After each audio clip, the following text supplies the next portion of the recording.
Welcome to another episode of Capital Roots, brought to you by Capital Farm Credit, where we bring you the experts in the ag industry. I'm a science at heart, so I love data. I love to track down consistently what's going on, and usually I try to gauge on the health and well-being of chicken based on water consumption as well as food consumption. In addition to a few Texas legends along the way. We're your hosts, Joe Patrodella and Clint Cryer. Thank you for listening. Now let's get back to our roots. Today we have Michael Vu. He's a poultry contractor here in the Brazos Valley out of Robertson County. Michael, thanks for joining us. You're welcome. We're going to be talking chicken today. And before we get started, could you go ahead and give us a little background as to how you got started in the chicken industry? Actually, I got started from taking over my my father's and uncle's business. They started as an egg farm, and after 3 or 4 years, they kind of drawn me into the business.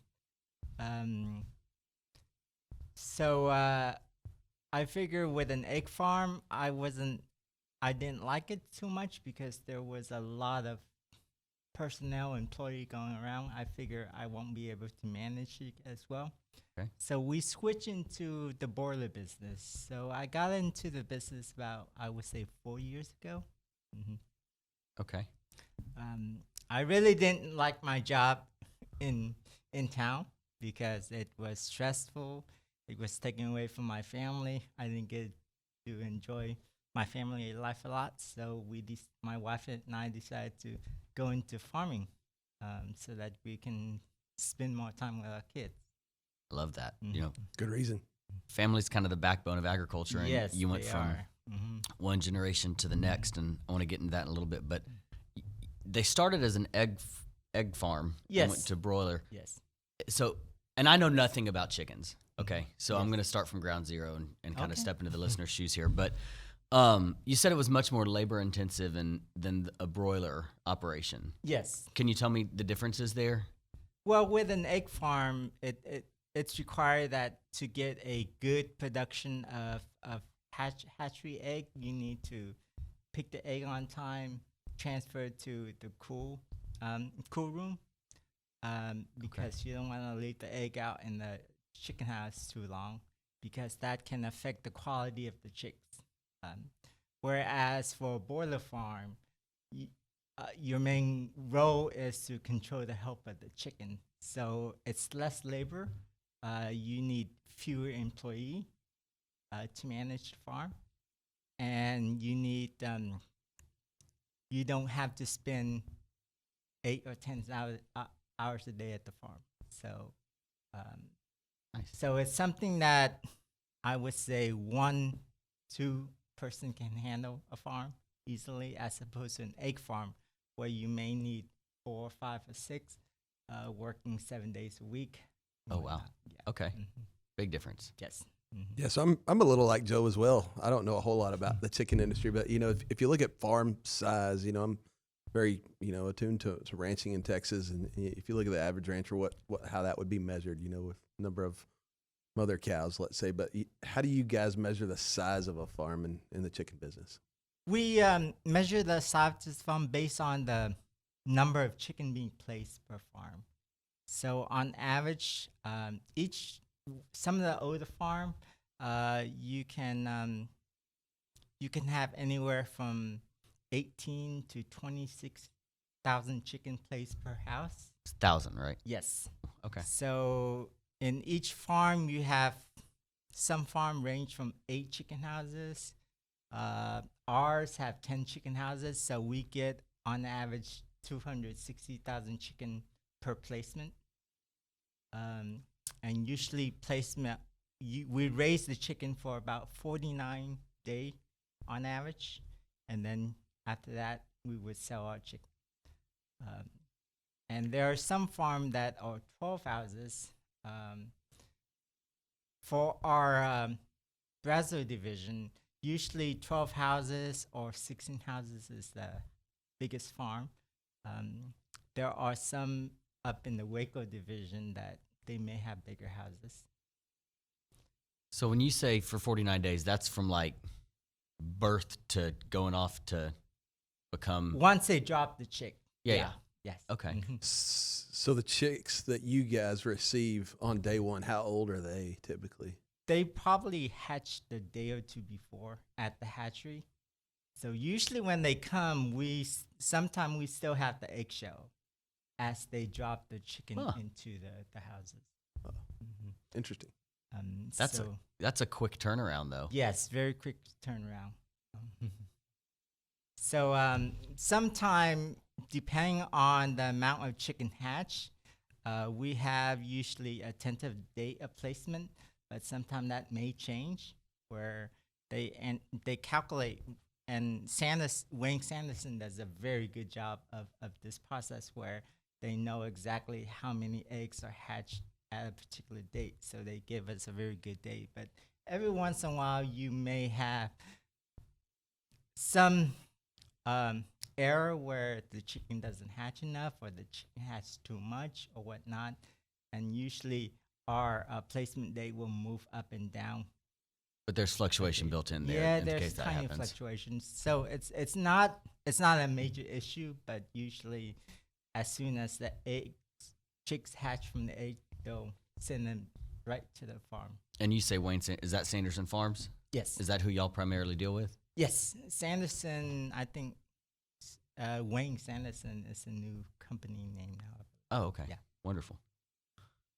So, my family raises cattle, and so 49 days, that's just wild to think when we're a cow-calf operation, so, we have a calf born in November, and we are leaving on the cow till July. So, if not August, depending on weaning date. So, a little bit of a competitive advantage there y'all got, but that's just the way it is. So, I'm trying to think of. This is so much to take in because it's so different than anything that I've ever thought about. So you get 7 turns a year through your houses? On average, 5 to 6. 5 to 6. 5 to 6. Yes, okay. 5 to 6.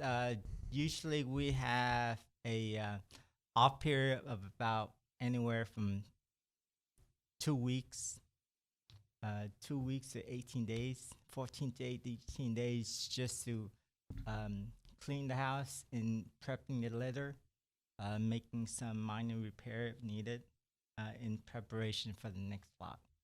So during that time is usually our busiest time because we have to prep the litter, clean the house, everything like that, repair any item that needs to be repaired before we get the new flock. Oh, see, I was thinking that'd be a downtime, but no, No, that's usually the busiest time. Yeah. Where we have to coordinate people coming in to do the litter process, and we have to coordinate people coming in to spray the bugs and whatnot. So usually that's, and as for me, usually that's when I coordinate people come in to get stuff repaired, get stuff changed, because you can imagine that would be the easiest time to go into the chicken house with the tractor or the truck to make any changes or updates and whatnot. So Yeah.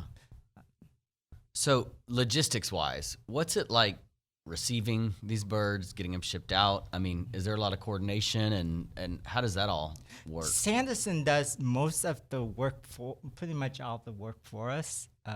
They will let us know when the placement date comes in.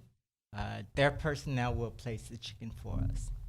And our job is to get the houses ready and to get the temperature of the houses ready for chicken, get the feed, get the water line ready for the chicken to come.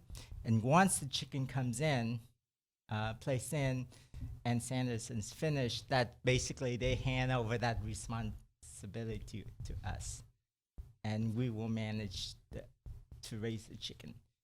Similarly, during the catch period or when we sell the chicken, Sanderson will give us all the logistic in terms of what time they're catching each houses, what time we should turn off the feed, raise the feed line, give the chicken what they said is an activator liquid, so help to cleanse the chicken's digestive system. And basically, they will give us on the tee at a specific hour when they're gonna catch what houses and not. Um, so they're very good at organizing that process. So we just pretty much have to follow their schedule, and everything will go smoothly. Okay. So if you consider those birds too, from my understanding, the chicken industry is a little bit different from the rest of the protein industry in that those chickens aren't necessarily owned by you, the farmer. No, correct? they're not. Yes, Right. yes, So they're owned by Sanderson Farms, correct? yes. They're owned by Sanders. So it's almost like a contract growing operation. Yes, sir. Yep. Our responsibility is just to take care, maintain the health of the chicken, follow any animal welfare safety, fire safety that we're abide to. They provide the food, the feed. Our job is to mainly to report to them, take care of the chicken. If we notice any change in the health of the chicken or whatnot, our job is to report to them. And usually Sanderson will have their service technician to come out to assess the situation. Every once in a while, they may have their own veterinarian to come out to make sure that the chicken's health is okay. If there's any medication needed, then Sanderson will provide us that also. Speaking of health, there's been a lot of news about aviary flu and whatnot. Yes. Has that affected y'all at all, or are there For protocols our- y'all follow? I'm sure. For our farm, we have not had any problem with that particular disease in our farm. I think maybe last winter or the winter before is usually it was hardest hit down in the south. But unfortunately, most of the farm, we mainly have to follow a very strict biosecurity safety measure where we're not allowed to have guests in and outside the farm. Right. Everyone who needs to go into farm is has to be bleached out and everything like that. So we were very fortunate that we didn't have any problem with that at our farm. That's great. Mm-hmm. That's great. So from a standpoint of health, is it normal? You mentioned Sanderson has a service tech that would come out, but is the health their responsibility, or would that be yours as a farmer? I think that we both are somewhat responsive farm. I mean, of course, they're more experienced than me, so when they come out, they probably do a better assessment of how the chicken is progressing. But on our end, they will try to educate us on what we should look for. Sometimes they may come out and they may say that, oh, we heard that there's something going on with the chicken or whatnot, and they would ask us to keep an eye on those chicken on a daily basis where if that problem, call them immediately. So both of us kind of play a role on what's not. And I think Wayne Sanderson plays a very, very good role in giving that information out to the contractor so that they know exactly what to expect, what to look for if there is something going on. Of course, sometime depending on the batch of hatchery chick, sometimes they're perfectly healthy and you don't have any problem, but other times you may have a batch that may or could be weak. So sometimes Sanderson will let us know, pay particular attention on this in terms of like feed consumption, water consumption, because someday you may have chicken that all of a sudden their water consumption decreased by 10-20% compared to other day or the flock of the same age, and usually that's an indication that something's going on. Yep. You know? Yep. Start the dehydration process. Yes. So usually if we can address that immediately, it wouldn't be it wouldn't be a problem. Most summer it'll be a problem. But if we just extend that for several days, then we can begin to see the chicken dying and stuff like that. So. Excuse me. So when we first started talking, you mentioned that I think your father and your uncle maybe? Yes. Okay. So how did they get involved? I'm really interested in that. They got involved through, we had some friends. My family, actually, I'm the only one that's not really in the business when I was growing up. Okay. When I was growing up, I was more into academia. I was trained biochemist. Really? Yes. And I didn't like business at all. But my father and my uncle and pretty much everyone else in my family, they're into business. So they start looking around. They got introduced by friends from church about the chicken business, and then they went out and visit and look around, and they initially made the leap into the chicken business at first. And they were already here in Texas? Yeah. Okay. So after several years, they began to get me drawn into it. At that time, I wasn't. I didn't play a major role in managing their farm, but I do come out every once in a while or to help out and whatnot. And that's how I got into the understanding, learning what to look for when raising chicken. How does the healthy chicken behave versus when the chicken's getting sick and whatnot. And it was a very appealing job. My job was very stressful. My wife and I, we enjoyed the work, but we thought it was too much stress in our life. And we wanted to have a bigger family. So we made a decision to go into the chicken business because seeing how my parents did it and they were able to have a good life with it, and they had some extra time to spend with us and whatnot, so we figure that's the life we probably want to do. Definitely. And both of y'all are involved in the operation? No, just me. Okay. Yeah, my wife, she is she returned back to the biotech industry as a science writer. I see. So you grew up in the Houston area? Yes, I grew up in Brenham. On Brenham? Yes, Washington County. Okay.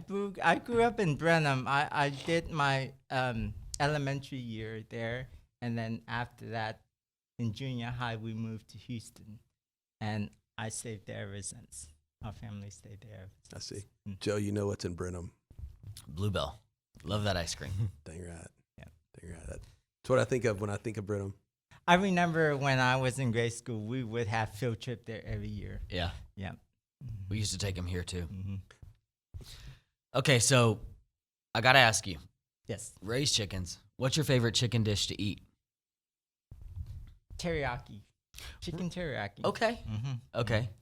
Chicken teriyaki, and sometime I enjoy eating just good old I just boil the chicken up. I have some of lemongrass, spice it on top, and just having it with salt and pepper, Okay. with nothing added to it.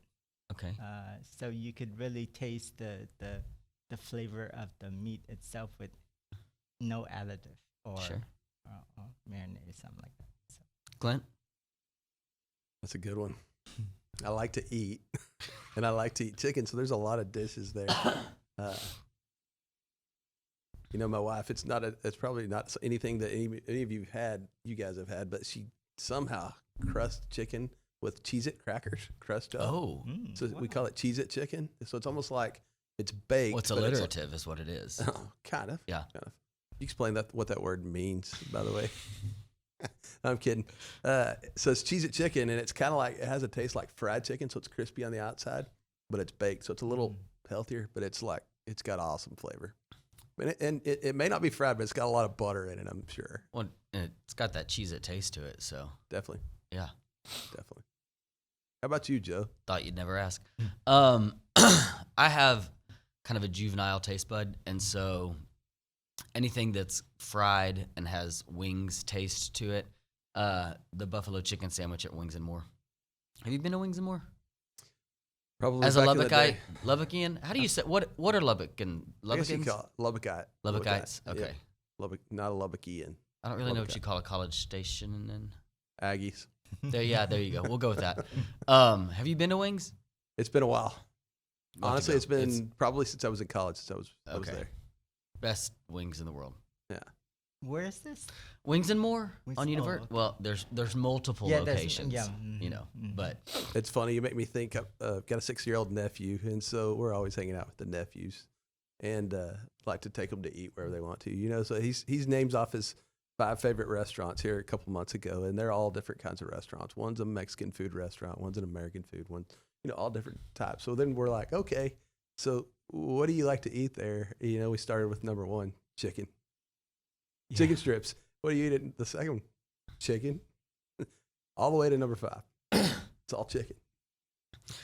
all chicken. Well, it's- My kids, they love chicken nuggets, Mhm. especially when my wife is home. She would usually make homemade chicken nuggets in the air fryer, and my kids love it. Yeah. Mm. I think it's a product of your environment too, because I mean, y'all raise chickens, right? Yes. I mean, growing up, I was in a beef family, and so my dad would literally tell me that chicken is not going to pay for your college if we ever wanted to eat chicken, and so we ate beef. I mean, I had a beef it's what's for dinner sticker on my truck, so I think it's partially a product of your environment. But I eat my fair share of chicken now too. So So I'm curious, the chicken that your family eats, is it chicken that you guys raise? No, It's no, not? no. Okay. No, usually we purchase the chicken as part of the as part of Sanderson's health safety issue. We're not allowed to raise any chicken on our own. Mm.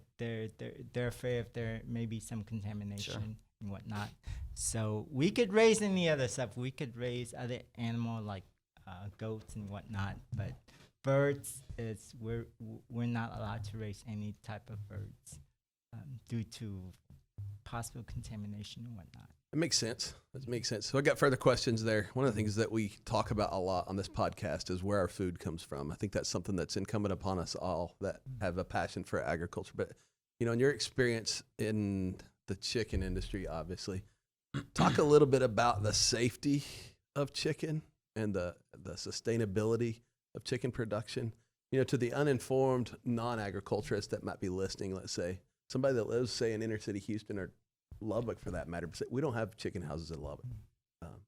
But just the safety and the sustainability aspect of American chicken. I think the chicken industry will continue on for quite some time. It'll be a robust business in the American, especially in the meat, poultry meat product, because you can see that chicken meat you could use for a variety of stuff. Animal feed, you could use the meat, you could use the bone to get chicken broth and whatnot. In terms of safety issue, I think that the chicken is probably I would say one of the safer meat to eat because of how quickly it grows. I don't think there's any possibility that there may be any contamination and whatnot. I don't know about other chicken grower, but I know that Wayne Sanderson, they take pride in their organic chicken. The way we raise the chicken, we try to minimize giving the chicken any type of medication as much as possible. I think we try not to give any type of antibiotic to the chickens or any medication unless we really need to have to. Most of the time, Sanderson Way would ask us to try to eliminate those infected chicken before it starts spreading to the house. And usually that's one of the primary way we can minimize infected chicken without having to use any medication, any antibiotic, and whatnot. Um, and usually within a week or two before we sell the chicken, usually that's when we stop giving. If the chicken gets sick or whatnot, usually we're not allowed to give them any medication or something like that, from what I've understand. Yep. So speaking of medication, I think about health and medication. They're not like cattle. You can't just run a chicken in a chute and give him a shot. No. How do you medicate chicken? I think it's in the food It's and in the the feed. and the water. Sometimes we give medication through the water, through the water system as well. Sometimes I wish it was that easy with cows. That'd be a lot easier. I want to go back to your answer to Clint's question. A key phrase you used there was, I don't know about other growers, but I know about Wayne Sanderson, and by proxy of that, your operation. And I really liked that because that was a pretty big question, a good question, but a big question. And I think one that we often ask on this podcast, and that's often asked in agriculture about food safety and sustainability. And I really just like the way you answered that, for what it's worth, about, well, this is my operation, and this is what I do, and this is what I know. And it can vary operation to operation, but I think it's just really imperative and helpful that, the more we all share about our operations and talk about what we do, the more informative and transparent that is. Yes. Because I know my operation. That's it. Mhm. And earlier, I was talking about the difference in how I was literally shocked and kind of had to trail off into a different segment by how quickly those chickens grow, because I was just doing the mental math, which is scary for an attorney, on when my calves are born and when we wean them. And, I said November to July or August. Well, that might be different for somebody else, but that's my operation. That's what I know. And so I just really like the way you answered that. That's all. Thank you. What's interesting too is if you take that further, you take a calf. Calf to weaning is usually 10 months. 9, 10, yeah, something like that. 9, 10 months, and then they go off for further growing and fattening. So if you look at the turn time, I was thinking about 49 days. So if you think about 49 days, I'm not too sure that there's a lot of garden type, vegetable type crops that would have a turn time of 49 days. It's that's wild. just over a month and a half. I couldn't comprehend that earlier. I mean, at first, when I just started the chicken, I thought it was shocking too that you can raise a chicken that fast. But I guess given the correct environment inside the house, that's ideal for the chickens to grow. I'm certain it's safe and perfect and all that, but I mean, I'm gonna go home and look at rabbits, goats, like everything's smaller than a cow now, and just see like how fast everything's growing. It's wild to me. I'm learning so much. Yeah. So I'm curious about the hatcheries too. If you think about the part of probably what adds or allows a chicken to be turned in 49 days, I would expect would be the genetics behind them, and probably would also address some of the disease resistance. Yeah, possibly some of the things that I'm sure It's that's been possible. bred into them. It's possible. I'm not sure how that works, since I'm not familiar with that part of the chicken business, but I think it's one factor that may. Well, I have here's a question. Like growing up, my cousins had like yard chickens. Yes. And they were like those crazy black and white ones, really pretty, but I don't think they did anything. What yours are just, I'm sure, the white chickens. Yeah. Yes. What is that, a breed of chicken? Like, I don't even know how to ask that question. I guess I just asked that question. They're probably like foghorn leghorns. Right? That's what I'm thinking. Like, I know that. or is that just the default? That's chicken. I know that in my study, I know there's different species of chickens, and I don't know if some species tend to grow faster versus other species or whatnot. So, a lot to read up on a chicken I have. Or it's our chicken, or where if you just feed them and give them drink and give them water, they'll continue to grow. So I'm gonna go with it's Foghorn Leghorn chicken that you're raising there. Thanks, Clint. I really thought a Nagy would know all the breeds of chickens. I wasn't a poultry science major. We have that though. One of the few universities that does. Were you a beef science major? I was ag business. Ag business, but you know the breed of cattle. Mm-hmm. I bet you know the breeds of pigs. I know some of them. Yeah, Okay. yeah, the ones I showed, but Not trying to make a point, just talking. That's all. Just keep talking. Okay. I should ask my wife about this because I think she went to Purdue and she was in the, I think she was in poultry science. Really? Oh, neat. Yeah. Yeah. So I know I've got some buddies that they show chickens, I believe at Houston, but all of the chickens, everybody, in the rest of the show animal business, you go and find your favorite animal, basically feed it for the year, and then you take it to the show. The chicken business is a little bit different, chicken show business. All the chickens actually come from Texas A&M, I believe. I think that's right. I know think it's they from somewhere. Come out of the same flock. Yeah. And it's a very short turntable as well. Like it's I think a 3-month project, and if that. Yeah, it's interesting to think about. It may be a 49-day project now that looking at my note right here. Is this like a livestock competition where you raise chicken and you? Yes, sir. Mm-hmm. So I think it's like a man. They do 3. Yep, that's what I thought. I'm sure I'm going to broadcast a lot of my ignorance. Sure. Because everyone's thinking these guys know nothing about chicken showing, but I think that's what it was back in my day. So. Oh, wow. Yep. Mm-hmm. I've never known that there was a chicken show. I mean I went to Rhode and I hear about cattle, and stuff like that. So I know that not chickens. The Houston Chicken Show is the big one, I believe. Of course, Houston Livestock Show is the big one for basically anything. But I remember as a kid looking at the chickens that they had over there. Didn't have any exposure to it because there's no chickens in West Texas that I'm aware of. Those chickens that they have at the Houston Livestock Show, they look like Arnold Schwarzenegger. They're big chickens. It just look, muscles just sticking out everywhere. Look like they've been on creatine and protein powder. Those chickens lift weights, okay? That's right. But I know for the chicken farm that I grow, they can go really fast within a very short period of time.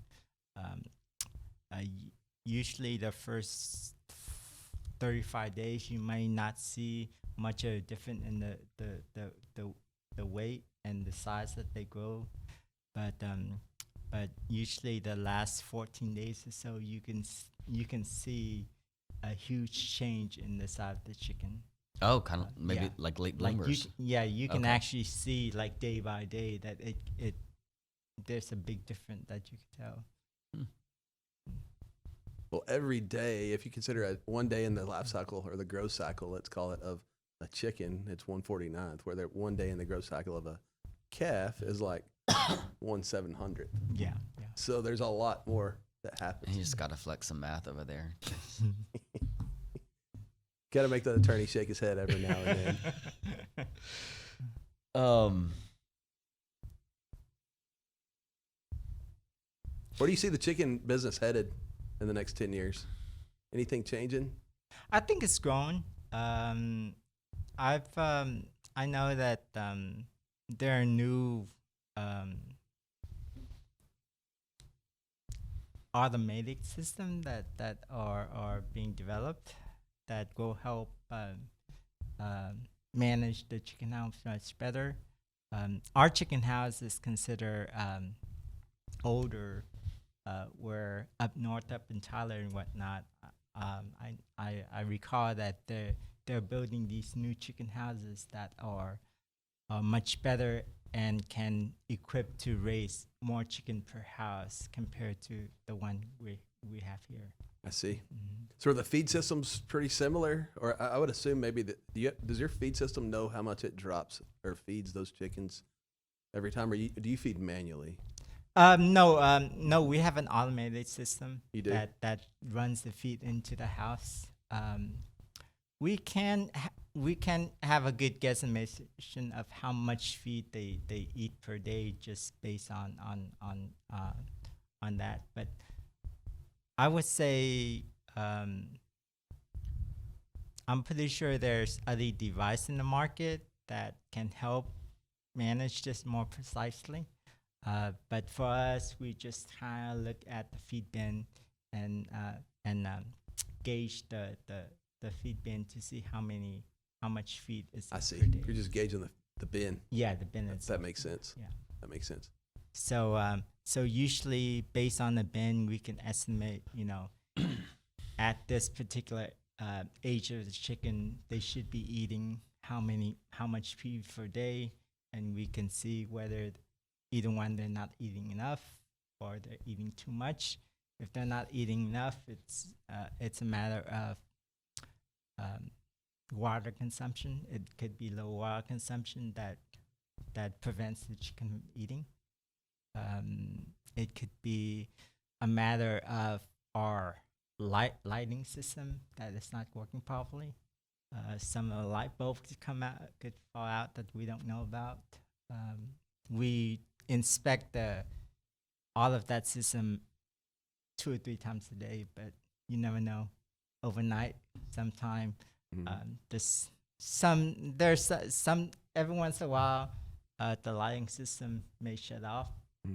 Either there may be a storm that causes a tiny outage for a few seconds, where when it pops back on, sometimes the lighting doesn't come on like it should, and usually we could see that based on the water consumption, because for the chicken, when the lights are off, it's bedtime for them. Same. So, yeah. Yeah. And so usually we could monitor. We monitor water consumption so that we know exactly. After raising the chicken for about 2 years now, I'm beginning to. I'm a science at heart, so I love data. I love to track down consistently what's going on. So after so many years flock, I begin to notice that, depending on the age of the chicken, how much should be drinking per house. And usually I try to gauge on the health and well-being of the chicken based on water consumption, as well as feed consumption. Okay, I want to go back for a second. You mentioned like an insane 1,000 number of chickens that go through your operation every year. They go into these houses. Yes. Okay, the houses. That's like a substantial investment and operation in and of itself. I mean, like that's what they're going into. Can you talk about what these houses are like and what? Talk about the houses. Tell me more about the houses. They're just like huge barn houses that are 500 feet wide, not wide, but in length. And they have all the ventilation system, the fan systems in the house. All of them is automated, so it will monitor temperatures, water consumption, feed consumption, and if there's anything go wrong, the system will alert us. But they're built pretty specially for this purpose, though. Yes. Yeah. Okay. They're built very, very specifically for the purpose of raising the chicken. They have insulation. Some of the older houses, they have curtains on as the sidewall, but most of the newer houses now, they have solid wall where they're insulated with spray foam. So the temperature inside the chicken house are very well regulated. Wintertime, summertime, and whatnot, right? Yeah. Wintertime, we will probably be using a lot of propane heat and whatnot, but during summertime, we have a water system to help cool the house down. Do you find that your birds grow better in hotter or colder weather? They do grow a little bit better in cooler weather. Okay. Like usually the springtime and the fall time is usually, I notice that the chicken are not as stressed. Ideal. Summertime, despite most of the all of the ventilation that we do, sometimes it gets a little bit warm and the chicken gets a little bit stressed, but not too much. I mean, I get stressed in not the heat not too. to the point where it's not eating whatnot, but we can see that the chicken are a little bit on the hot side. Yep. Yep. Mm-hmm. Which is similar to a lot of livestock, really. Yeah. Weight don't want- management's tougher in the heat. You don't want summer calves. Yeah. I mean, Yeah. it's very. In the wintertime, I mean, in the wintertime, it's much better because we use a lot of propane during the wintertime to help warm up the chicken, especially during the young chicks that just comes in. But usually, once the chicken are at 35, 40 days, the chicken itself generate enough heat to pretty much cool the whole house. So depending on the age of the chicken, the ideal temperature is control. It's all automated, so it will readjust the temperature as the chicken goes, and we don't have any control over that process. Wayne Sanderson and the service tech, they will determine, what type of ventilation system we should follow, depending on the season, depending on the weather and whatnot. Mm-hmm. So, what advice would you have for kind of a younger producer or younger farmer or agrarian that wanted to get into the poultry industry? I say just I would go look at a chicken farm, and it doesn't require a lot of It does require a lot of hard work Mm-hmm. to get into the business, but it's not something that it's beyond. It's out of reach. A lot of the chicken business is more of like a hands-on training process where you just have to go in there, do the work. There isn't a manual or instruction of what you do and what not to do, because even now when I'm relatively new in the business with 2 years of experience, 2 or 3 years of experience. Even now I notice that each flock varies on how I manage the chickens. So there's some flock, it's easier, some flock require more difficulty. So it's a matter of just going there and doing it. Yeah, so what I heard there is takes a lot of hard work, and there may not be shortcuts. Yeah, there is no shortcut. I think that a lot of time when you go into a new business, everyone hoping that there's a manual or whatnot that you can start off with, but usually in the chicken business, especially in the cattle business too, right? There's no one rule to follow, right? Yep. You just have to go. You just have to learn with it and be able to identify certain things. And as you get more experience, you identify the problem sooner. Then it's an easy fix versus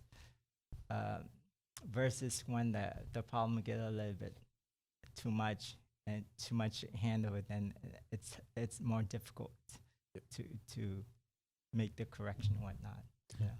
So in the same light of Joe's question there about a new producer trying to get started or considering it, what do you see as your biggest challenges?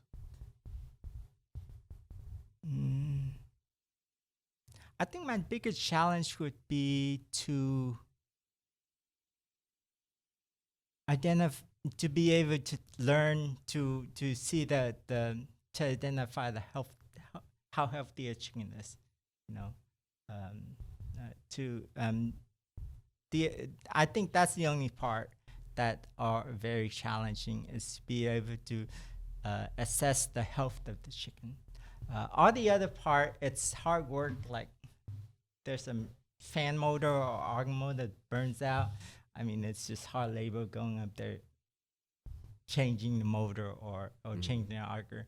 But I think one of the challenging part that I wish I've known when I first joined the business is to be able to look at a chicken and say, is that a healthy chicken, or is that chicken showing me some sign that it's stressed out about, you know, whatnot. And So most of your learning on that subject, has it come from firsthand experience, or are there any resources out there where other people could learn that same thing, you know, whether it be through extension or otherwise? I think there's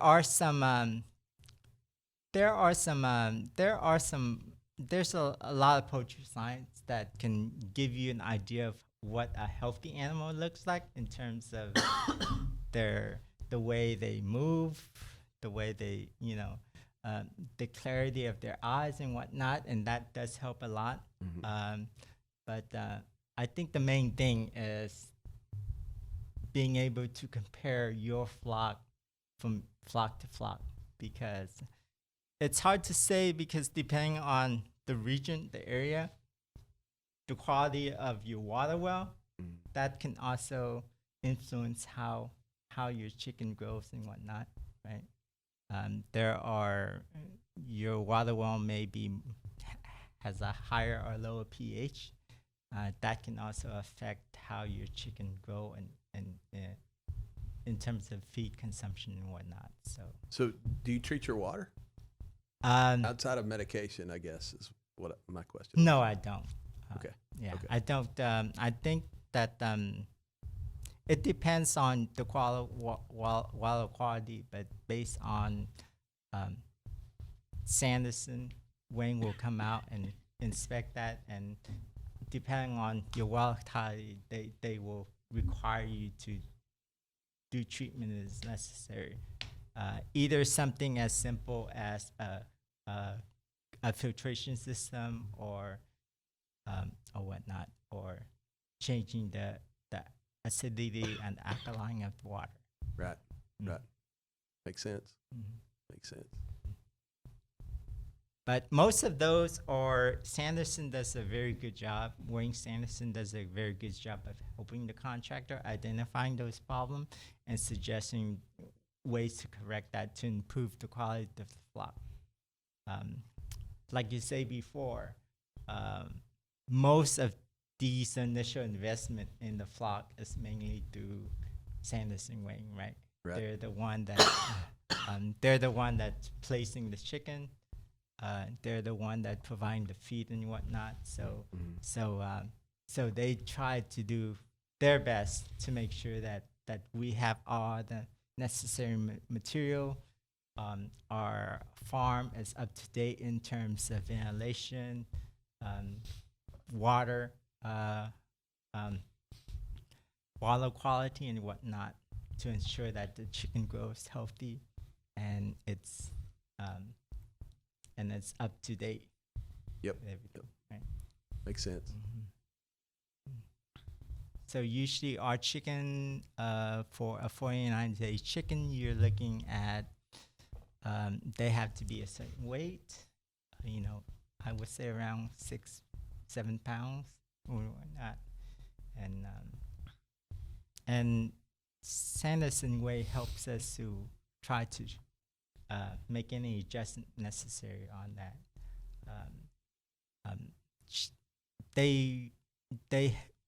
They actually have, their technician is very experienced with it, so they would come out on a weekly basis to assess the chickens and would let us know what we should do, what we should not do. You know, if we're doing something right, if we're not doing something right or whatnot, they'll let us know to make those corrections. Yep. So in terms of going into the chicken business, it's very helpful with someone that doesn't know a lot. If you have the ambition and the hard work, Wayne Sanderson will help you succeed in the business. They're not gonna just drop the chicken and then let you learn for yourself. They'll actually come by to help us understand. I remember the first year that I was in the chicken business,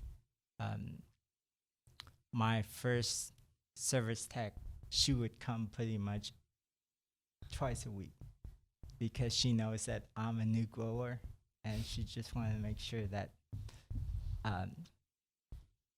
that I know what to do, what to look for, and whatnot.